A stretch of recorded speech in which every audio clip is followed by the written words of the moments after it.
Hi there! I wanted to make a short video today explaining a Cheritz theory of mine that I felt would be easier to describe out loud and with the use of visual aids, so here I now am. Hi!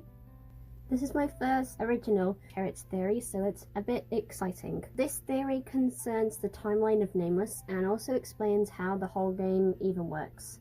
And the whole argument for this theory comes from Mystic Messenger. In 2017, Mystic Messenger's April Fool's DLC was released. What we learned from that DLC was that Zen is trapped in Mystic Messenger's pocket dimension, while every character other than Seong is sort of like an NPC, like AI characters made by a wizard built from kettles, omelets, and cats. Seong is a piece of cardboard, yes, but his picture is the only one where we can see a real human hand, which is one of many clues pointing to Seong being a wizard. Plus, I think in one of his other images, he has Mystic Messenger merch in the background. Also, we know it's possible for the wizard to take the shape of a character in Dandelion, where Hee-Jae is a puppet for the wizard. So, if what we learn from that is that in the wizard's pocket dimensions, there are two types of people, real people and NPCs, what does that say about the previous Cheritz games? How does that apply to Nameless?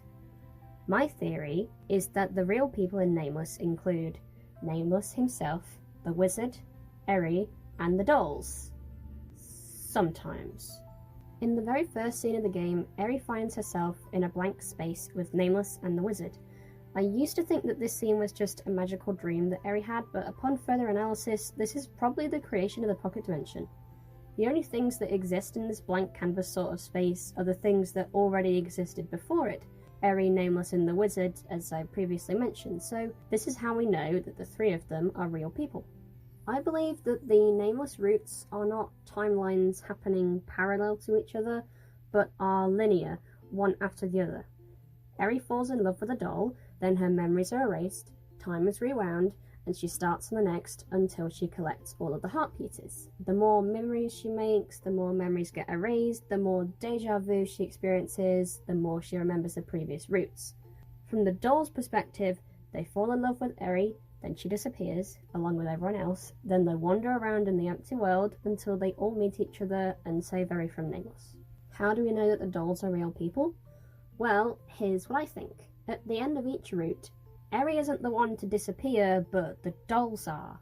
They are removed from the pocket dimension Eri is in, into a different one, and just left there. Because if the dolls weren't real people and were just NPCs, why would the wizard need to keep them around like that? Why not just erase them like he does to every other person?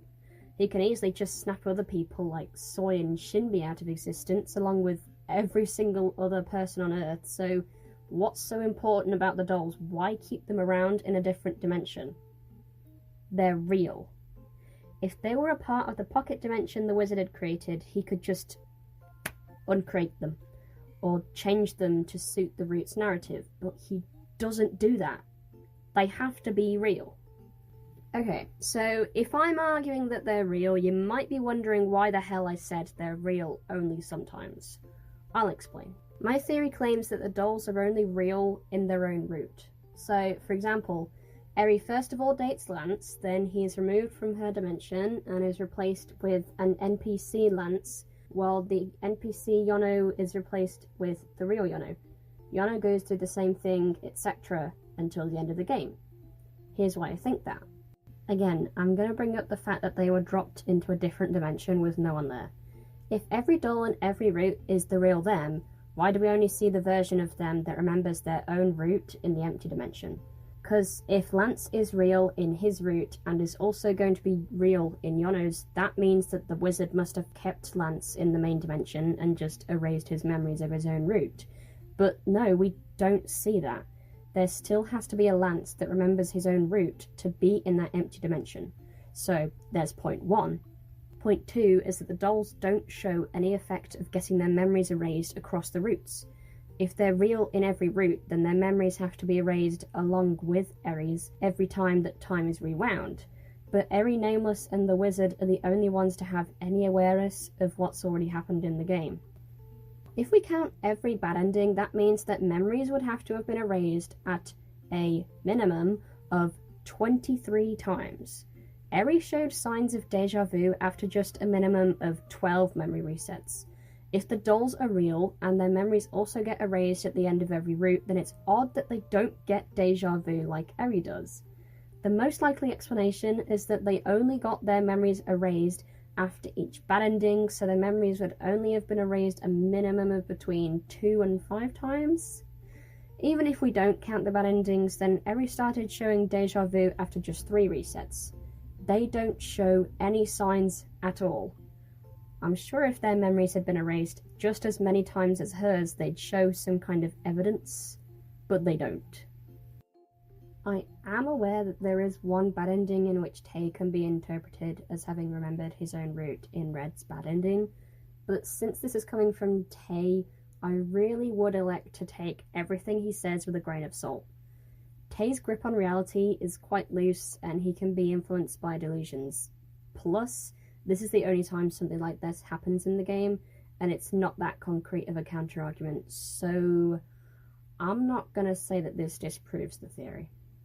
My third point of evidence for this is that the dolls act differently in their own routes compared to other routes. Honestly, the weirdest thing I find about Red is that he only mentions his special powers in his own route. I literally cannot think of a single reason for why he wouldn't bring it up in every other route if it's something that's so important to him and integral to his character. In what world would he not yearn for his special powers, the one thing that might get him out of his lonely hell? Not to mention a couple other things. Eri gets in danger in multiple different routes. In their own routes, both Tay and Red have extreme emotional reactions to this, but not nearly when not in their own routes. I mean, you're telling me that in Red's route, Eri gets kidnapped twice and Tay doesn't go into psychosis? What? Also, I can't speak for how accurate this is, but I'm sure that in Mystic Messenger, Sion will give you a sad phone call if you quit his route before finishing and then start a different one. As in, he remembers the previous route and is sad that you fell out of love with him. To my knowledge, I don't think any other characters reference previous routes in this way, but basically, to transfer this knowledge over to Nameless, none of the characters do anything like this. It's only Eri who does. I'm really not 100% on the significance of this theory, but it's here. I'm quite convinced it's canon, to be honest. Let's compare it to the other games. I'm not as much of an expert on Dandelion, so I'm not sure how this theory applies to that game. Maybe it's the same, where each character is the real them, only in their route, but I'm not sure. In Dandelion, it's explicitly a game the wizard is playing, whereas Nameless is more of a means to an end. So in Dandelion, the wizard might just let things play out for fun, rather than rigging it every time, like for Nameless. To compare the differences between memory loss in Dandelion and in Nameless though, yes, I acknowledge that Heejung's memory is erased multiple times whilst not displaying any deja vu symptoms. I'm gonna give this all the benefit of the doubt, and hesitantly claim that you'd experience more deja vu if your memory is erased multiple times in a short span of time. Heejung's memory went a few months to a few years without being touched at all, while Eri's memories were being missed with the maximum of 4-month intervals and at the minimum of daily. So even if we do count all of Dandelion's bad endings, Heejung's memories were only tampered with about 9 times. For Mystic Messenger, Zen is likely to be real in every route. I haven't done too much research on that, but I don't think it's as important a theory to analyse here. As for the sum, it'll be interesting to wonder the specifics of who is or isn't real. Just at a glance, I'd guess that the love interests are real, as well as Q, the Angel, and Dr. C.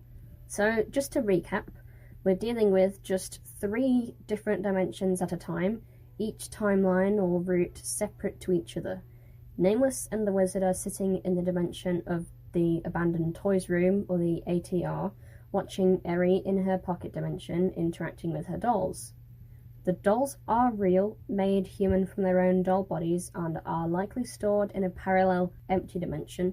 They experience the romance with Eri in the main dimension, then at the end of that route, once the heart piece has been collected, they're no longer needed in the main dimension, so are discarded back to the empty dimension, replaced with an NPC version of themselves, and then another of the NPCs are replaced with another real doll, ready for them to start their own route.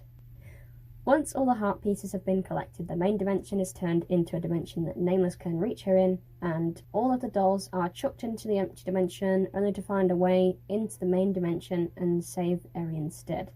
To be fair, it's possible that the wizard turns the ATR into the dimension Nameless can reach Eri in, which I'll be calling the Nameless dimension since that was way too big of a mouthful, since they reached that dimension through the closet that Nameless was forgotten in.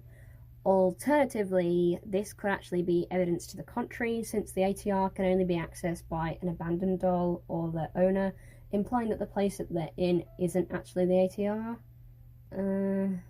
Now that I'm writing this, maybe the place they save Eri from is the ATR, and the Nameless dimension was still a separate one to it. It's possible that the closet was an exit to the dimensions, and even one person exiting the pocket dimensions will cause everyone else in it to teleport out as well, since neither Eri nor Nameless were in the ATR until the dolls went in the closet.